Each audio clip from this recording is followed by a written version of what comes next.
नमस्कार, hello, welcome back to our YouTube channel GS exam editor. आज की इस वीडियो में हम इंटेलिजेंस थ्योरी कवर करेंगे और इस थ्योरी का नाम है बुद्धि का समूह कारक सिद्धांत, जिसको इंग्लिश में कहा जाता है group factor theory of intelligence. Teaching के जो एग्ज़ाम होते हैं उन एग्ज़ाम में जो इंटेलिजेंस का जो टॉपिक है उससे क्वेश्चंस बनने की संभावना हमेशा रहती है और क्वेश्चंस आते हैं। तो इस दृष्टि से देखा जाए तो ये टॉपिक इम्पोर्टेंट हो जाता है और इस टॉपिक को आज हम कवर करेंगे। तो स्टार्ट करते हैं। बुद्धि का समूह कारक सिद्धांत, group factor theory of intelligence. इसके प्रतिपादक कौन थे, इसको किसने दिया था? तो वो हैं लुईस थर्स्टन। हमें इसका नाम याद रखना है कि कौन सी थ्योरी, थ्योरी का क्या नाम था और उसको किसने दिया था। तो यहाँ पर बात होगी लुईस थर्स्टन की। लुईस थर्स्टन ने बुद्धि का जो बहुकारक सिद्धांत है इसको दिया था। और कब दिया था? 1938 में। सन याद रखना, 1938 में लुईस थर्स्टन ने बुद्धि का समूह कारक सिद्धांत दिया था। अब एक सिद्धांत, इसके एक से ज्यादा नाम हो सकते हैं, तो यहाँ पर इसका दूसरा नाम क्या है? समूह तत्व सिद्धांत। ठीक है। नेक्स्ट है संघ सत्तात्मक सिद्धांत और इसका एक और नाम है प्राथमिक मानसिक योग्यता सिद्धांत। ये जो शब्द है प्राथमिक मानसिक योग्यता, ये तीन शब्द काफी इंपॉर्टेंट है इस थ्योरी में, क्योंकि ये जो पूरी थ्योरी है वो इन्हीं चीजों पर टिकी हुई है, जिसको प्राथमिक मानसिक योग्यता कहा जाता है। इन्होंने एक बुक लिखी जिसका नाम था PMA. PMA, PMA, P for primary, M for mental, A for abilities. ठीक है। Ability, primary mental ability, sorry ये एबिलिटीज होगा यहाँ पर। ठीक है। प्राइमरी मेंटल एबिलिटीज, प्राथमिक प्राइमरी मानसिक मेंटल योग्यता एबिलिटी। तो जो बुक का क्या नाम था? पीएमए। इसकी फुल फॉर्म क्या होगी? Primary mental ability. नेक्स्ट देखते हैं। कुछ ये पॉइंट हैं जिनको हमें याद रखना है कि बुद्धि का प्राथमिक मानसिक योग्यताओं का सिद्धांत है। इससे पहले जो सिद्धांत की बात की गई थी, चाहे वो स्पीयरमैन का सिद्धांत हो गया फिर बिने का सिद्धांत हो गया, उसमें बात की जाती थी। किसी ने कहा कि ये क्या है, परमाणु की तरह है बुद्धि, छोटे छोटे योग्यताओं से मिलकर बनी हुई है। ठीक है।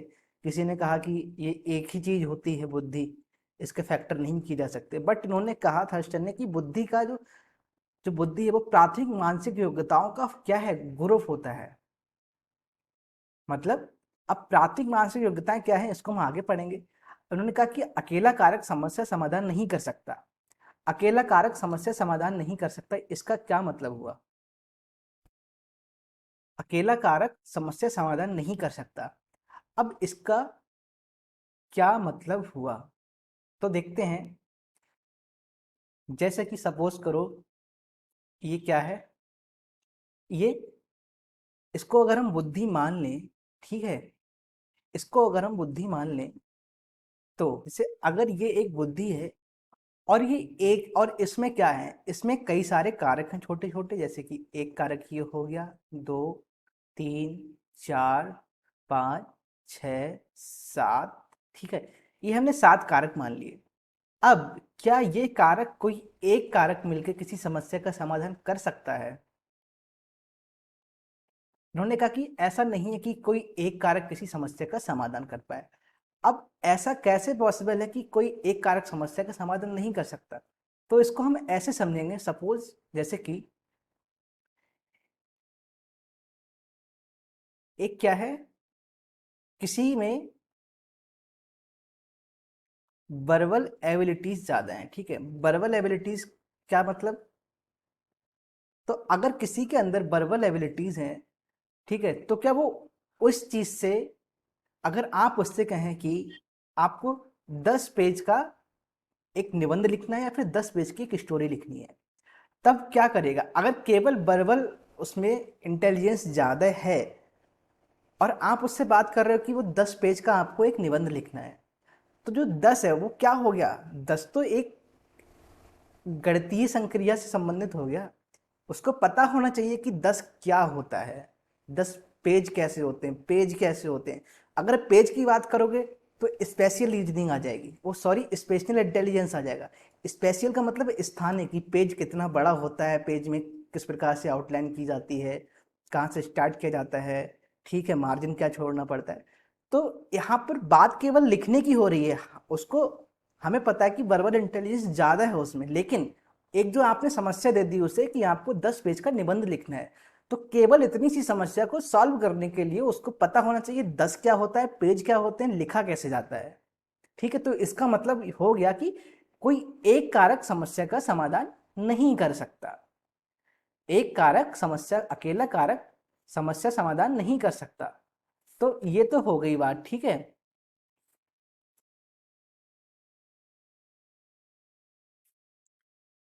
अब नेक्स्ट है, समस्या समाधान के लिए सभी क्षमताओं या कारकों का होना आवश्यक है। सभी क्षमताओं से क्या मतलब है? जैसे कि अगर ये इंटेलिजेंस है और ये क्या है, जैसे ये आपकी वर्बल इंटेलिजेंस हो गया और ये आपका मैथमेटिकल हो गया, ये हो गया स्पेशियल हो गया, ठीक है, और ये आर, ठीक है, इसको रिमेम्बरिंग मान लिया, स्मृति से इसको मान लिया। तो अभी हम जो क्वेश्चन है वही रखते हैं कि आपको 10 पेज का निबंध लिखना है, 10 पेज का निबंध लिखना है, ठीक है। तो 10 का मतलब क्या है कि उसको पता है कि 10 क्या होता है, मतलब यहाँ पर कहीं हद तक बिल्कुल अगर छोटे लेवल की ही बात करें तो जो मैथमेटिकल यहाँ पर जो मैथ का यहाँ पर जो कॉन्सेप्ट है, ठीक है, वो यहाँ पर आ जाता है। तो इसका क्या मतलब है, इसका भी योगदान रहेगा इसमें कि उसे पता है 10 क्या होता है। अब पेज की बात करेंगे। अब अगर हम पेज की बात करते हैं तो पेज कैसा होता है, पेज इस तरह का पेज होता है, ठीक है। अब पेज के प्रकार होते हैं, A4 अलग होता है, ठीक है, लेटर पेज अलग होता है। तो अब जब हम निबंध लिखते हैं यहाँ पर कुछ भी एक पेपर पर लिखते हैं तो एक यहाँ पर लाइन कर लेते हैं, एक लाइन इमेजिनरी लाइन भी कर लेते हैं और कभी कभी स्केल से कर लेते हैं, जिसको हाशिया या फिर मार्जिन कहा जाता है। अब अगर आपने, अगर उसके अंदर स्पेशल इंटेलिजेंस नहीं है, ठीक है, तो ये चीज नहीं आएगी कि मुझे पेज को कैसे डिवाइड करना है, कौन सी हेडिंग कहाँ पे रखनी है, ठीक है, एक लाइन में कितने शब्द लिखने हैं, एक पैराग्राफ को कितना बड़ा रखना है, कैसे मुझे लिखना है। तो कहीं ना कहीं स्पेशल इंटेलिजेंस का भी योगदान है। नेक्स्ट आता है वर्बल। वर्बल आप उसको बता रहे हो, अभी आप उसको बता रहे हो, तो क्या है, अब उसको भी तो समझना पड़ेगा। अब आप में बात हो रही है कि आपने कहा कि 10 पेज का निबंध लिखना है, अब वो आपसे पूछेगा कि टॉपिक बताइए, तो उसने मालूम किया आपसे, तो यहाँ पे वर्बल क्या हुआ, वर्बल इंटेलिजेंस का कहीं ना कहीं योगदान है जरूर यहाँ पर। नेक्स्ट बचता है रिमेम्बरिंग। रिमेम्बरिंग का मतलब आपने उससे कह दिया कि छोटा सा एग्जाम्पल ले देते कि आपको काउ, गाय पर निबंध लिखना है, तो उसे गाय के बारे में कुछ चीजें तो पता होंगी, मतलब रिमेम्बरिंग करेगा, वो याद करेगा कि गाय के 4 पैर होते हैं, ऐसा रंग होता है, ये काम होते हैं। तो हम क्या देख रहे हैं यहाँ पर, ये केवल एग्जाम्पल है कि हमने 4 चीज ली, बल्कि ज्यादा कारकों का योगदान होता है। तो यहाँ पर जो एग्जाम्पल है, हमने समझा कि एक प्रॉब्लम को सॉल्व करने के लिए, प्रॉब्लम क्या है, 10 पेज का निबंध लिखना, तो उस प्रॉब्लम को सॉल्व करने के लिए एक से ज्यादा कारकों की आवश्यकता होती है। अब उन कारक को क्या कहा जाता है, उनको कहा जाता है प्राइमरी मेंटल एबिलिटी, मतलब उसको कहा जाता है PMA, प्राइमरी मेंटल एबिलिटी। अब हम आगे बात करेंगे कि जो थर्स्टन ने प्राइमरी मेंटल एबिलिटीज बताई, वो 7 बताई थी, याद रखना, जो थर्स्टन ने बताई थी वो 7 बताई थी। इसके बाद बाकी जो वैज्ञानिक आए उन्होंने इसमें संशोधन किया, लेकिन हमें याद रखना है कि लुइस थर्स्टन ने ग्रुप फैक्टर थ्योरी के अंदर प्राथमिक मानसिक योग्यताएं, मतलब कि प्राइमरी मेंटल एबिलिटी कितनी बताई, 7 बताई, इसको याद रखना है। अब कौन सी है, पहली है भाषाई वर्बल एबिलिटी, नेक्स्ट है शाब्दिक प्रवाह जिसको वर्ड फ्लुएंसी एबिलिटी कहा जाता है। वर्बल एबिलिटी का मतलब है हाउ टू टॉक, ठीक है, इसको ऐसे कहा जा सकता है कि how to talk, how to say, how to call. शाब्दिक प्रवाह word fluency ability, word fluency ability का क्या मतलब हुआ कि आप किस तरह से आप बात कर रहे हैं या फिर किस तरह से आप लिख रहे हैं, जैसे कि आपने सोचा, अगर मैंने आपसे क्वेश्चन किया कि एक गाय के कितने सींग होते हैं, तो आपने सोचा और आंसर दिया। आपने किसी बच्चे से पूछा तो कुछ बच्चे कहेंगे कि गाय के 2 सींग होते हैं, कुछ कहेंगे कि गाय के सींग नहीं होते हैं, कुछ ये कहेंगे, कुछ ऐसे कहेंगे, सोचेंगे कि गाय गाय गाय के सींग सींग तो हाँ, गाय के 2 सींग होते हैं, कुछ लोग ऐसे कहेंगे, बच्चे ऐसे कहेंगे। तो यहाँ पर क्या हो रहा है, यहाँ पे वर्ड फ्लुएंसी की एबिलिटी यहाँ पर काम कर रही है कि आपने कितनी जल्दी चीज को सोचा और कितनी जल्दी से जो वर्ड है उनको अरेंज किया, असेंबल किया और सामने रख दिया। ये हो गया। नेक्स्ट है आंकिक, न्यूमेरिकल, जिसको अभी हम मैथमेटिकल की जैसे बात कर रहे थे, उसको उन्होंने नाम दिया आंकिक या न्यूमेरिकल एबिलिटी। न्यूमेरिकल एबिलिटी का क्या मतलब है? सिंपल, बहुत ही छोटा एग्जांपल है। अभी हमने बात की थी कि 10 पेज का निबंध। 10 क्या है यहाँ पर? आपको पता तो होना चाहिए 10 कितना होता है, आपको नंबर्स पता होना चाहिए, ठीक है? तो ये चीज हो जाएगी। स्थानिक, स्पेशल एबिलिटी।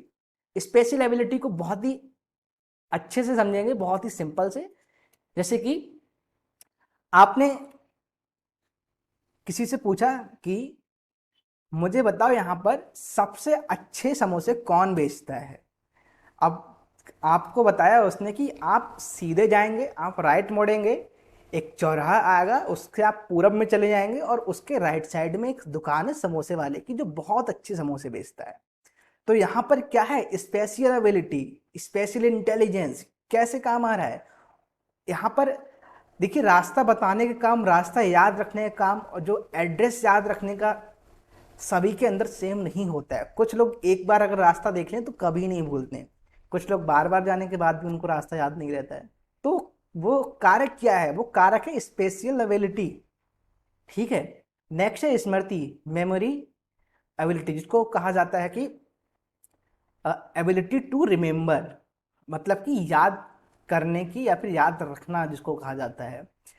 अब आपसे पूछा गया यहाँ पर कि जैसे आपने बच्चे से पूछा कि गाय के कितने सींग होते हैं, तो अब बच्चे को क्या है, पता है, उसने याद, उसने सोचा, रिमेम्बर किया, रिकॉल किया, तब उसने बता दिया। अगर आपने किसी से पता पूछा, उसको पता पता तो होना चाहिए, जो एड्रेस है वो उसको पता होना चाहिए, याद होना चाहिए, तभी तो वो बता पाएगा। तो वो क्या चीज काम कर रही है उसके अंदर? स्मृति या फिर मेमोरी एबिलिटी काम कर रही है। नेक्स्ट है तार्किक योग्यता, रीजनिंग एबिलिटी। रीजनिंग एबिलिटी को हम ऐसे समझ सकते हैं कि जब कोई प्रॉब्लम आती है तो हमें एक प्रॉब्लम का सोल्यूशन फाइंड करना होता है। अगर आपके पास 2 सोल्यूशन है तो आप किस सोल्यूशन की तरफ जाएंगे, जिसको रीजनिंग कहा जा सकता है। नेक्स्ट है प्रत्यक्षीकरण, परसेप्चुअल एबिलिटी। अब ये जो 7 एबिलिटी हैं ये बताई थी थर्स्टन ने, जिनको पीएमए या फिर प्राइमरी मेंटल एबिलिटीज कहा जाता है। ये हमें याद रखनी है, फिर से एक बार देख लेते हैं। Verbal ability, word fluency ability, numerical ability, spatial ability, memory ability, reasoning ability, perceptual ability, ये 7 बताई थी थर्स्टन ने। अब इसके बाद इसको देख लेते हैं। ये जो 7 हैं इनमें से एक एक वर्ड ले लेंगे। वी से ले लिया, डब्ल्यू ले लिया शाब्दिक प्रभाव से, आंकिक, N for numerical, S for spatial, M for memory, R for reasoning, P for perceptual. ये कारक का हमने एक एक क्या किया, लेटर ले लिया। अब देखो बुद्धि, इन्होंने एक फॉर्मूला, अगर हम देखें कि बुद्धि का जो कारक होते हैं किस प्रकार कारक मिलके एक बुद्धि बनाते हैं, तो देखो जो बुद्धि है, बी फॉर क्या हो गया, वर्बल एबिलिटी, डब्ल्यू फॉर क्या हो गया, word fluency ability, N for numerical ability, plus S for spatial ability, M for memory ability, R for reasoning ability, next P for perceptual ability. ठीक है, देखते count करते हैं, 1 2 3 4 5 6 7। तो ये फॉर्मूला है, ये टफ फॉर्मूला नहीं है, बड़ा आसान है। आपको बस ये पता होना चाहिए और ये केवल प्लस करना है, इसमें कुछ भी टफ नहीं। नेक्स्ट हमने क्या कहा था कि थर्स्टन ने बताया था कि 7 प्राइमरी मेंटल एबिलिटीज होती हैं, लेकिन इसके बाद एक कैली महोदय है, कैली ने थोड़ा सा अपडेट किया, उन्होंने कहा कि जो 7 मेंटल एबिलिटी बताई हैं थर्स्टन ने, वो 7 ना होकर 9 हैं। अब ऐसा क्यों है? देखिए, जब रिसर्च होती है, किसी टॉपिक पर रिसर्च होती है, या तो उसमें ऐड किया जाता है कुछ या घटाया जाता है, तो उन्होंने क्या, और जो आगे जो रिसर्च होती जाती है वो रिफाइन होती चली जाती है। तो थर्स्टन ने 1938 में बताया था कि 7 एबिलिटीज होती हैं। उसके बाद कैली आए, कैली ने बताया, कैली इनके बाद आए, ठीक है, तो उन्होंने बताया कि जो प्राइमरी मेंटल एबिलिटीज होती हैं वो 9 होती हैं। अब देखते हैं, हम सब एक बार देख लेते हैं। भाषाई, या जिसको मौखिक एबिलिटी कहा जाता है, शाब्दिक प्रवाह, आंकिक, स्थानिक, स्मृति, प्रत्यक्षीकरण, ठीक है, यहां तक तो सेम था। अब जो रीजनिंग वाली एबिलिटी थी, यहाँ पर रीजनिंग एबिलिटी हटा के इन्होंने क्या कहा कर दिया, आज्ञात्मक तर्कड़ा, जो रीजनिंग है इसको भी 2 पार्ट्स में डिवाइड कर दिया। एक इंडक्टिव रीजनिंग कर दिया जिसको आज्ञात्मक तर्कड़ा कहा जाता है, ठीक है, और निग्नात्मक तर्कड़ा जिसको डिडक्टिव रीजनिंग कहा जाता है, ठीक है, और समस्या समाधान, प्रॉब्लम सॉल्विंग। तो ये जो 3 है, जो रीजनिंग वाली थी, रीजनिंग एबिलिटी थी जो, ठीक है, ये देखिए, ये जो एबिलिटी है तार्किक एकता, इसको उन्होंने 2 पार्ट कर दिए यहाँ पर, आज्ञात्मक और निग्नात्मक, उनको अलग अलग कर दिया, और समस्या समाधान इसको और ऐड कर दिया। तो ये तो हो गई group factor theory of intelligence. इसको आप एक बार देखिए, और ये टफ थ्योरी नहीं है, जितनी भी इंटेलिजेंस की थ्योरी हैं, हमें याद क्या रखना है कि थ्योरी का नाम क्या है, और किसने इस थ्योरी को दिया, और क्या मेन कॉन्सेप्ट है इस थ्योरी का। ग्रुप फैक्टर थ्योरी का जो मेन कॉन्सेप्ट है वो है पीएमए, प्राइमरी मेंटल एबिलिटीज। और एक लाइन याद रखना ग्रुप फैक्टर थ्योरी में, कि कई कारक मिलकर क्या बनाते हैं, इंटेलिजेंस का निर्माण करते हैं, बुद्धि का निर्माण करते हैं। इसको दूसरे शब्दों में ऐसे कहा जा सकता है कि कोई एक कारक समस्या समाधान नहीं कर सकता है, मतलब कि एक से ज्यादा कारक लगेंगे ही लगेंगे किसी समस्या का समाधान करने। तो बस हमको ये याद रखना है। तो अभी तक देखिए, हमने एक कारक सिद्धांत को कवर कर लिया, द्विकारक सिद्धांत को कवर कर लिया, बहुकारक सिद्धांत को, और इस वीडियो में हमने समूह कारक की बात की है। इन तीनों को अगर आपको पढ़ना है तो इससे जो पिछली वीडियो है, आप प्लेलिस्ट पर जाइए और इस वीडियो को आप देखिए।